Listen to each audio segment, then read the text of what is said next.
એક નાનકડા ગામની બહાર જૂનું તૂટેલું વાવ હતું. લોકો કહેતા, સાંજ પછી ત્યાં કોઈ જતું નથી.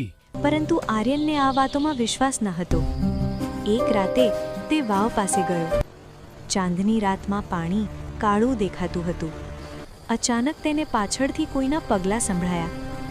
કોણ છે? આર્યને પૂછ્યું. જવાબમાં ફક્ત હળવો હાસ્ય. તે ડર્યો પરંતુ આગળ વધ્યો. પાણીમાં તેને પોતાનો પ્રતિબિંબ દેખાયો, પણ આંખો લાલ હતી. અચાનક હાથ બહાર આવ્યો અને તેનો પગ પકડી લીધો. આર્યન ચીઝ પાડવા જતો હતો ત્યાં જ તે હાથ ગાયબ થઈ ગયો. ઘર પહોંચ્યા પછી તેણે રાહતનો શ્વાસ લીધો, પરંતુ અરીસામાં જોયું તો તેની આંખો પણ હવે લાલ હતી. બીજા દિવસથી ગામમાં કહેવા હવે વાવમાં લાગ્યા, એક નહીં પણ બે આત્માઓ છે.